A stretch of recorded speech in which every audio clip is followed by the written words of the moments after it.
लोगों के साथ ज्यादा अवेलेबल होना ही नहीं चाहिए।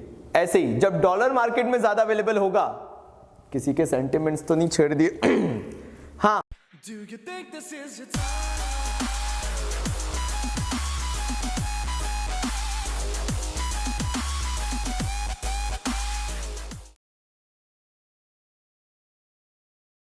चलिए तो हमारे नेक्स्ट टॉपिक के साथ हम चालू करते हैं, जो कि है determination of rate of exchange. यानी मैं यहां पे आप लोगों से जो बात करूंगा ना, वो सिंपल है कि अगर मैं रेट ऑफ एक्सचेंज डिफाइन करना चाहता हूं तो वो इक्विलिब्रियम लेवल क्या है, एंड ऐसा क्यों होगा कि लौट के बुद्धू घर को आए वाली सिचुएशन है। मतलब हर बार ये मैनेज्ड फ्लोटिंग वाली सिचुएशन कैसे आ जाएगी, किस तरीके से कुछ भी हो जाए हमेशा वो सिचुएशन ऐसी अकर क्यों होगी कि आपका exchange rate near about $1 to 64 rupees maintain रहेगा। बिकॉज ये सारी चीजें मार्केट में डिमांड और सप्लाई फोर्सेस के थ्रू ही रिएक्ट करती हैं। कैसे, चलो शुरू करते हैं। देखो यार आराम से सुनना, क्या हो अगर रेट ऑफ एक्सचेंज मार्केट में बढ़ जाए, क्या हो, ये सिनेरियो बन गया। यानी रेट ऑफ एक्सचेंज ऊपर गया, मैं इसको R1 नाम दे देता हूं। अब अगर मैं रेट ऑफ एक्सचेंज की बात कर रहा हूं तो जिस टाइम से मैंने ये चैप्टर चालू किया था मैंने आपको बड़ा क्लियरली बताया था, अपने बीच कोई भी चीज छुपी हुई नहीं है। देखो भाई, मैंने आपको क्लियरली बोला था रेट ऑफ एक्सचेंज का मतलब है डॉलर। अब डॉलर की वैल्यू बढ़ गई, मतलब डॉलर क्या हो गया, अगर अब डॉलर स्ट्रांग हुआ होगा तो रुपया वीक हुआ होगा।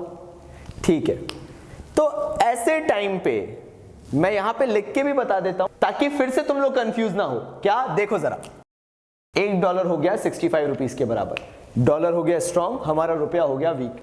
अब क्या करें भाई, ऐसे में क्या मैं डॉलर ज्यादा डिमांड करूंगा?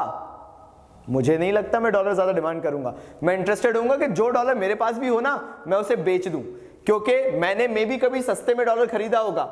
जब मेरी डोमेस्टिक करेंसी स्ट्रांग हुई होगी तब मैंने डॉलर खरीदा होगा, और अब मैं कोशिश क्या करूंगा कि इस प्राइस पे तो मैं डॉलर को बेच दूं, मार्केट में निकाल दूं।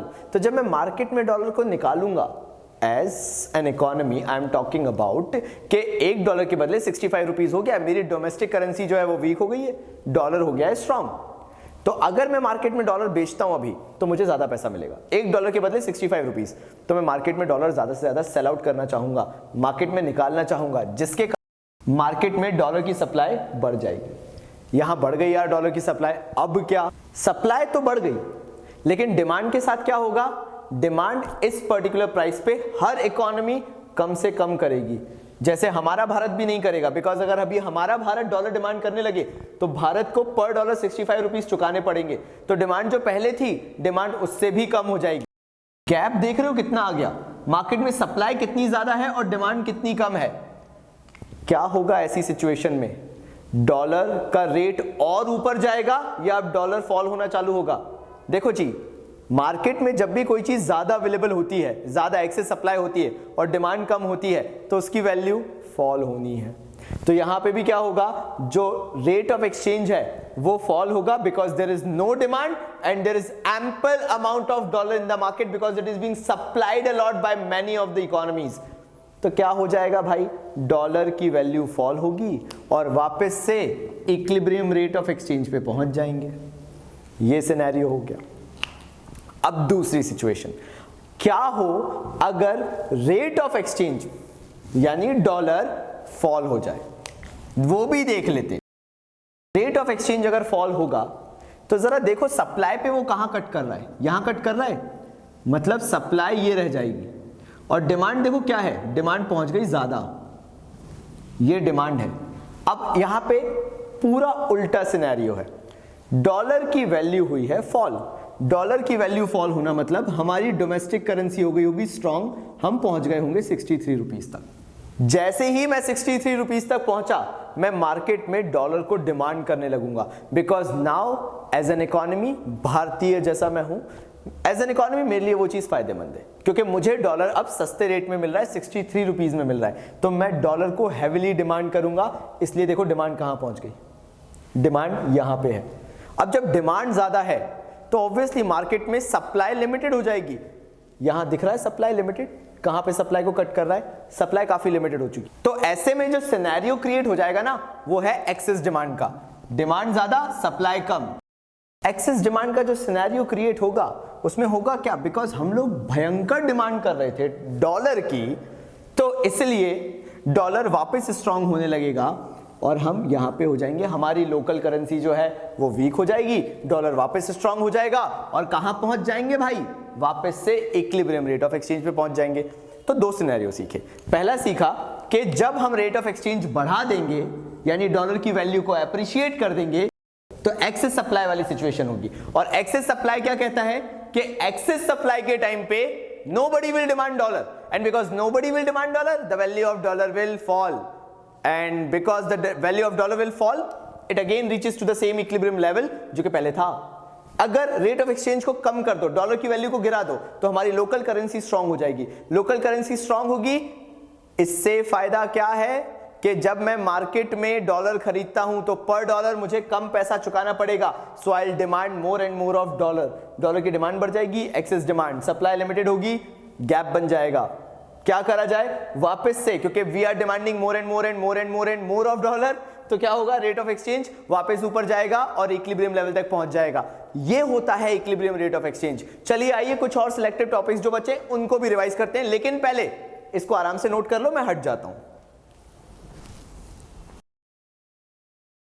चलिए शुरू करते हैं नेक्स्ट टॉपिक हमारा। ये आदत भी छोड़नी है कि चलिए शुरू कर, कितनी बार बोलूंगा, ये भी बोर हो जाएंगे, तो ठीक है चलो कोई दिक्कत नहीं है।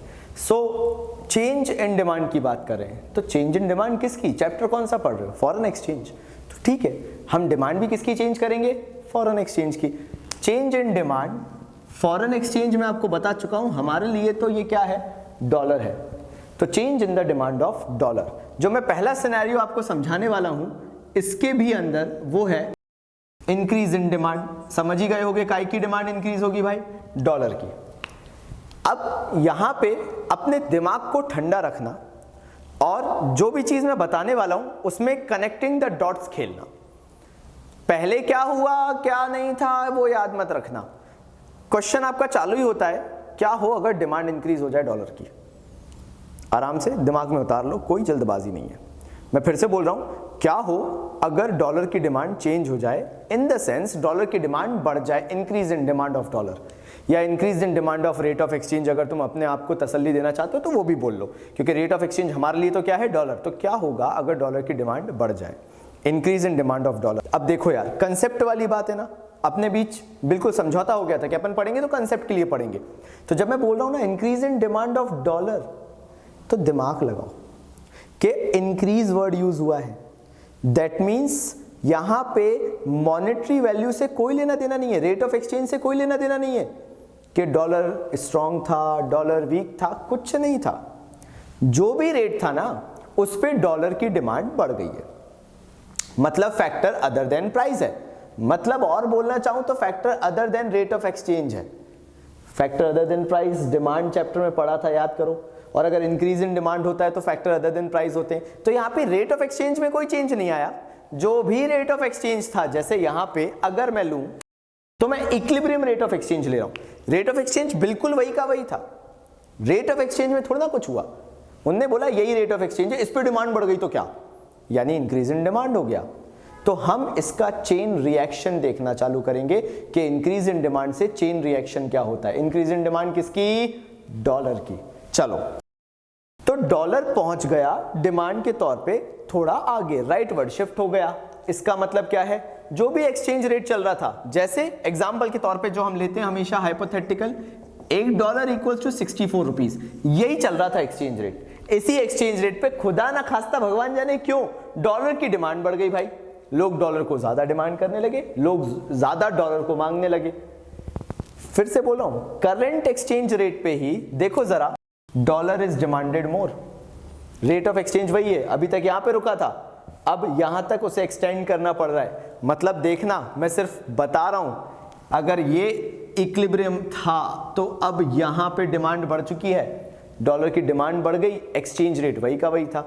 इससे चेन इफेक्ट क्या होगा वो सीखने से पहले मैं पॉइंटर्स नोट करते जाऊं ताकि आपके लिए इजी हो।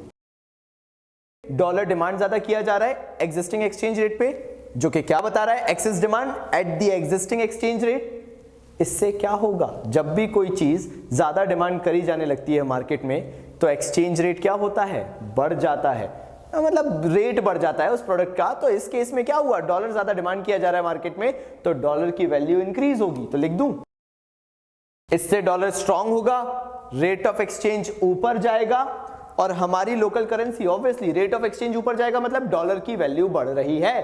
अगर डॉलर बढ़ेगा तो हमारी करेंसी फॉल हो जाएगी, our currency, domestic currency Indian rupees will get weaker and dollar will get stronger। इसलिए ये देखिए नया इक्विलिब्रियम पॉइंट दिख रहा है जहां पे डिमांड और सप्लाई क्रॉस हो रहे हैं, वो यहां पे आ जाएगा। This is the thing about increase in demand. चलो अब मैं तुम्हारी टेस्टिंग करता हूं, मैं करूंगा डिक्रीज इन डिमांड मैं करूंगा, लेकिन मैं एक बार देखना चाहता हूं कि तुम लोग उसके बारे में क्या सोचते हो, क्योंकि अगर मैंने समझाया है तो दिमाग में तो चला ही गया होगा। तो क्या हो अगर एक सिनेरियो दे दिया जाए कि डिमांड डिक्रीज हो गई डॉलर की, $1 इक्वल्स टू 64 रुपीज ही चल रहा था, लेकिन इसी प्रेजेंट सिनेरियो में आई डोंट नो क्या हुआ across the economies, global economies, कि अचानक से डॉलर की डिमांड कम होने लगी, decrease in demand of dollar. अब डॉलर कम डिमांड किया जा रहा है, तो पहली बात आप लिख दोगे dollar is demanded obviously lesser at the existing exchange rate. जो एक्सचेंज रेट है वही है, लेकिन उस टाइम पीरियड में भी क्या हो रहा है, डॉलर कम डिमांड किया जा रहा है। किसी भी चीज की डिमांड कम होती है तो उसकी वैल्यू फॉल होती है, तो यहां पे क्या लिखोगे, डेफिशिएंट डिमांड या deficit demand at the existing exchange rate which will lead to fall in the value of dollar. Dollar की वैल्यू फॉल हो जाएगी because nobody is demanding dollar, nobody is demanding that exchange, foreign exchange, इसलिए dollar की value कम होती चली जाएगी। Dollar की वैल्यू कम होगी तो हमारी भारतीय करेंसी स्ट्रांग होगी। वेरी गुड, तो क्या कर लें अपन इसको, बिल्कुल कर लेते हैं। चलिए, तो जैसा कि मैं आपसे डिस्कस कर रहा था, जो रेट ऑफ एक्सचेंज है वो अब क्या होगा, रिएक्ट कैसे करेगा अगर डिमांड डिक्रीज हो जाए। डिमांड डिक्रीज किसकी हो रही है, फिर से वही डॉलर की। सपोजिंगली $1 था 64 रुपीज के हिसाब से, अब इसी प्रेजेंट रेट पे देखो भाई डिमांड फॉर डॉलर फॉल हो रहा है, लेफ्टवर्ड शिफ्ट है, कोई भी रीजन रहा हो हमें उससे लेना देना नहीं है, हमें यह देखना है कि इससे चेन रिएक्शन क्या हुआ। डिमांड डिक्रीज हुई, डिमांड डिक्रीज होने से क्या हुआ, डिमांड डिक्रीज मालूम है ना किसकी, डॉलर की डिमांड डिक्रीज हुई। उससे यह हुआ कि मार्केट में अब प्रेजेंट यानी एग्जिस्टिंग एक्सचेंज रेट पे जितने भी लोग डॉलर डिमांड कर रहे थे अब कंपैरेटिवली उससे भी कम डिमांड कर रहे हैं एट, फिर से बोलूंगा, eight the existing exchange rate जो कि $1 इक्वल्स टू 64 है। इसमें कोई चेंज नहीं आया था, फिर भी डिमांड कम हो गई।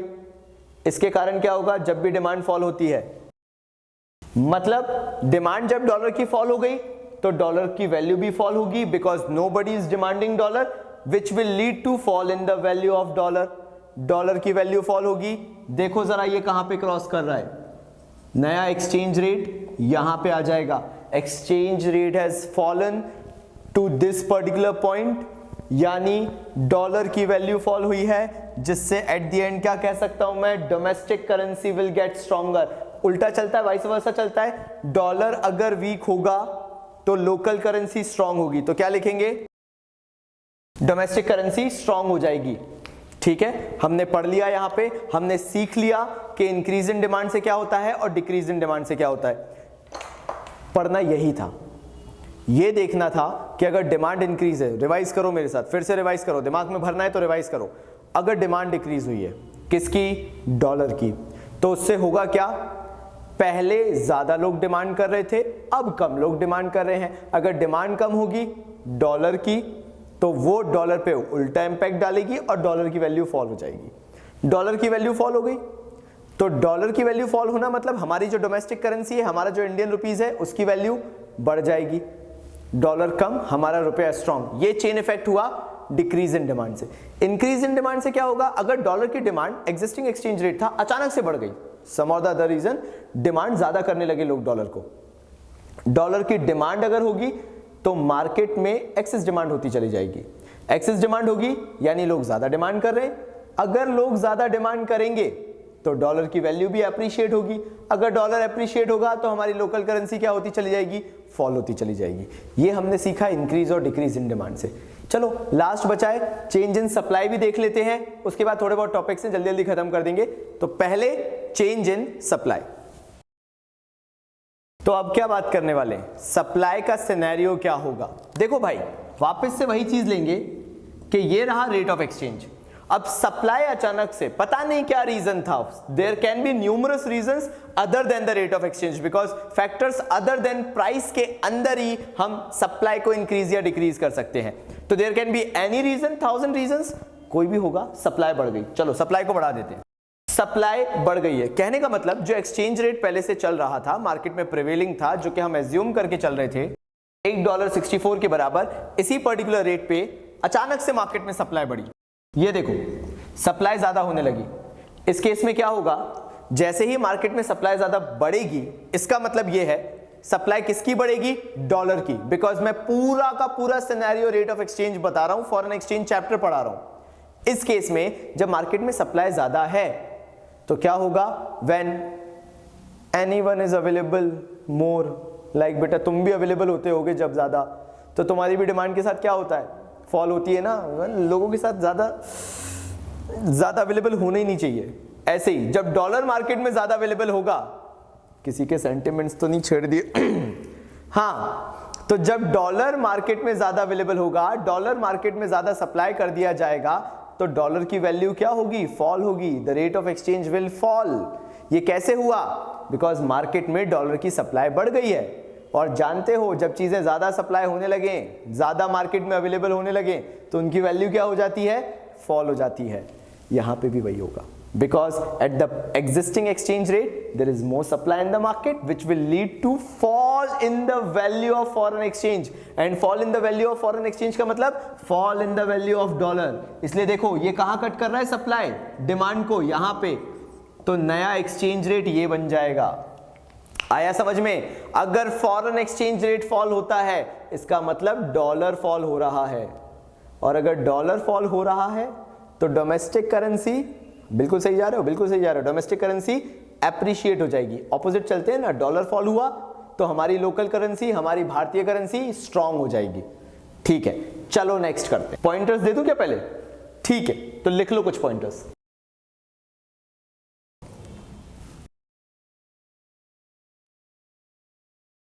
तो दूसरा सिनेरियो ये कहता है कि क्या हो अगर मार्केट में डॉलर की अवेलेबिलिटी लिमिटेड हो जाए, मतलब मार्केट में जो सप्लाई थी वो अचानक से कम हो जाए। ये हो गई सप्लाई कम। सप्लाई कम होने का मतलब है, देखो मैं यहां पे लिख रहा हूं पॉइंटर्स, समझते जाना और सुनते जाना। जो भी मार्केट में एक्सचेंज रेट चल रहा है ना, से वही $1 इक्वल्स टू 64, इस एक्सचेंज रेट पे मार्केट में अब जो सप्लाई थी डॉलर की वो कम हो गई है,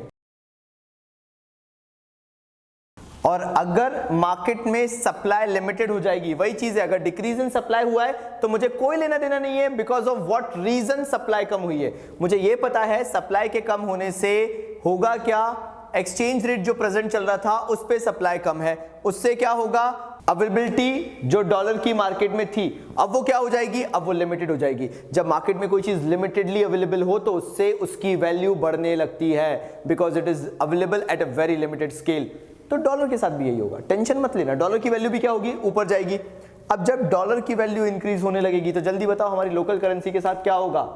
यस यू आर राइट, यही होता है सीखना, कंसेप्ट्स बनाना, कि हमारी डोमेस्टिक करेंसी जो है वो वीक होती चली जाएगी क्योंकि डॉलर स्ट्रांग हो रहा है, और हमारी लोकल करेंसी जो है वो वीक हो गई, और जो नया एक्सचेंज रेट है हमारे लिए देखो महंगा पड़ रहा है।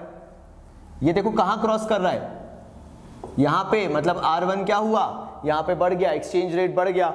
एक्सचेंज रेट बढ़ने का मतलब है डॉलर मेरे लिए महंगा हो गया, महंगा हो गया मतलब अब मुझे $1 के लिए मे भी हो सकता है 65 रुपीज चुकाने पड़े। For me it is costlier, मेरे लिए तो है, ₹1 का फर्क पड़ता है, मुझे तो पड़ता है। जल्दी से नोट डाउन करो। तो यार लास्ट टॉपिक आपसे डिस्कस करने की इच्छा और थी, और वो है foreign exchange market. Foreign exchange market actual में वो मार्केट है जहां पे फॉरेन एक्सचेंज को खरीदा या बेचा जाता है। फॉरेन एक्सचेंज का मतलब आप जानते हो, नाउ व्हेन आई से यहां पे foreign exchange, every single currency counts under the foreign exchange यहाँ पे इधर के लिए, because we are talking about the market and market involves every single currency that is available on this planet. ठीक है, तो फॉरेन एक्सचेंज मार्केट के आखिर फंक्शंस क्या हैं? क्या सिर्फ ये सिक्योरिटीज को खरीदने या बेचने का स्पॉट है या ये इससे ज्यादा भी है? तो नंबर 1 डिस्कस करते हैं transfer function. Now foreign exchange का ट्रांसफर फंक्शन ये कहता है कि फॉरेन एक्सचेंज मार्केट एक्चुअल में कंट्रीज को परचेजिंग पावर देता है।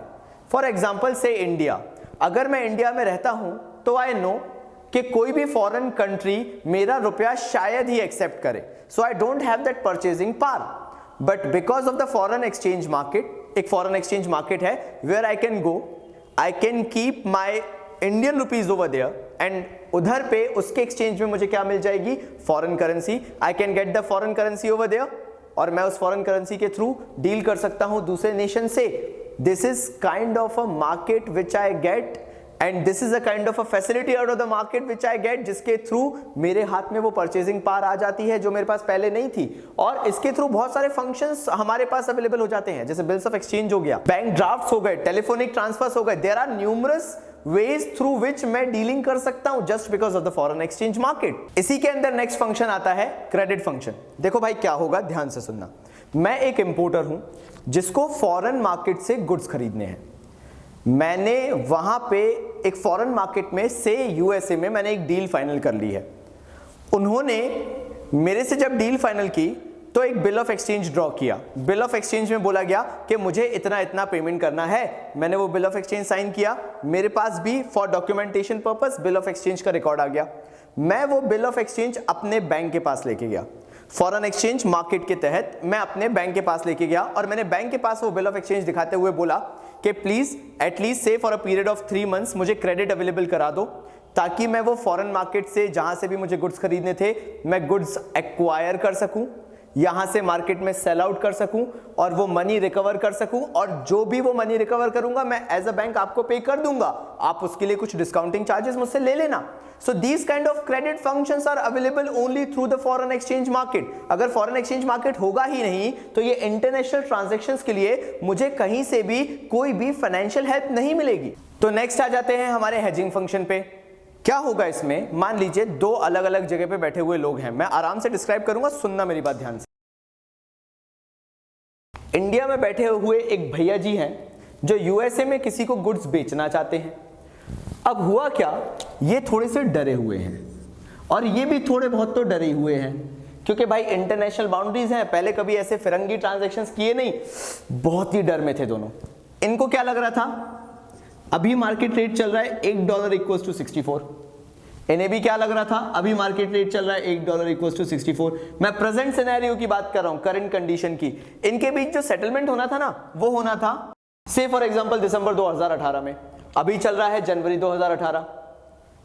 दोनों डरे हुए थे, सबका अपना अपना डर बताता हूं। इनको क्या लग रहा था, मे भी हो सकता है दिसंबर तक हमारा रुपया स्ट्रांग हो जाए और 63 रुपीज तक आ जाए, तो इनको कॉस्टिंग में ₹1 का नुकसान हो जाएगा अगर ये फ्यूचर पर्पस के लिए बैठे रहे। इन भाई साहब को क्या लग रहा था कि हो सकता है भारतीय करेंसी और डेप्रिशिएट हो जाए और $1 इक्वल्स टू 65 रुपीज तक पहुंच जाए, तो इन्हें कॉस्टिंग में ₹1 ज्यादा चुकाने पड़ेंगे। दोनों डरे हुए बैठे थे, सबके अपने अपने डर थे कि there can be a fluctuation till the month of December, क्योंकि ये लोग तो कब एंटर हो रहे हैं डील में, जनवरी में। अब दोनों ने सोचा एक काम करते हैं, एक्सचेंज डीलर के पास चलते हैं।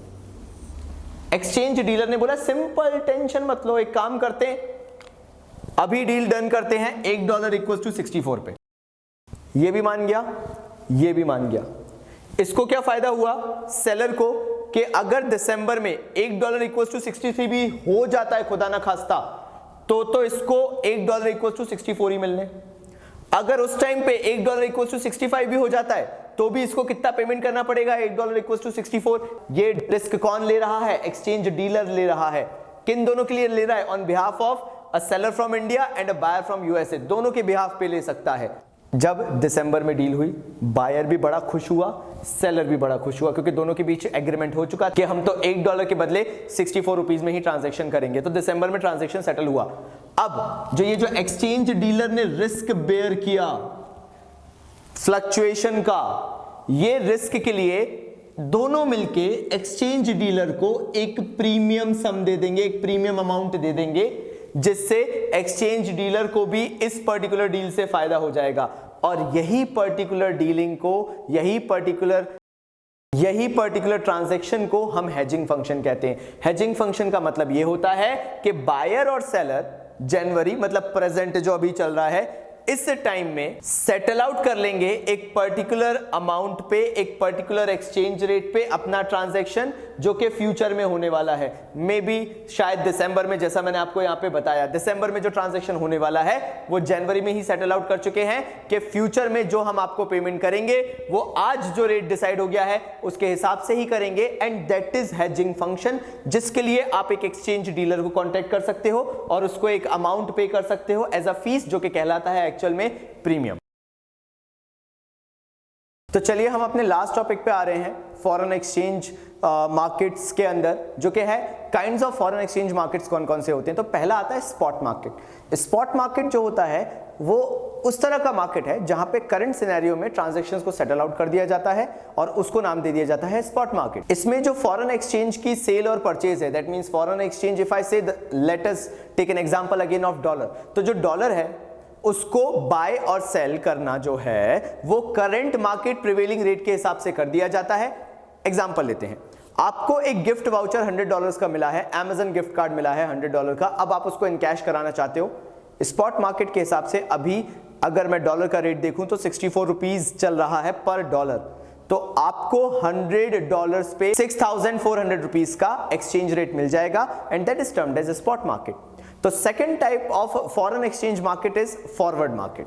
फॉरवर्ड मार्केट में क्या होगा, जो sale of purchase of foreign exchange है वो फ्यूचर में होगा, लेकिन उसके लिए जो रेट है वो आज का डिसाइड हो जाएगा करंट प्रिवेलिंग मार्केट प्राइसेस पे, but it will be settled in future. मतलब इसके अंदर जिस प्राइस पे फॉरेन एक्सचेंज को सेल या परचेज किया जाएगा वो एडवांस में डिसाइड कर लिया जाता है और सेटल आउट लेटर डेट पे किया जाता है। इसके अंदर कुछ ऐसा खास और समझने के लिए नहीं है, बस होता यह है डिसीजंस आज लिए जाते हैं, रेट ऑफ एक्सचेंज आज का डिसाइड किया जाता है और सेटलमेंट एक फ्यूचर डेट पे कर लिया जाता है, और इसीलिए इसको नाम दिया जाता है फॉरवर्ड एक्सचेंज रेट मार्केट।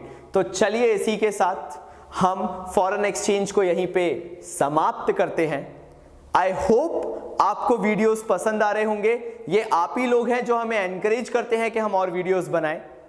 हम चाहते हैं कि आपके लिए और नए नए वीडियोस लेके आएं, लेकिन उसके लिए आपको भी पेशेंस रखना पड़ेगा, क्योंकि हम क्वालिटी के साथ कॉम्प्रोमाइज नहीं करते।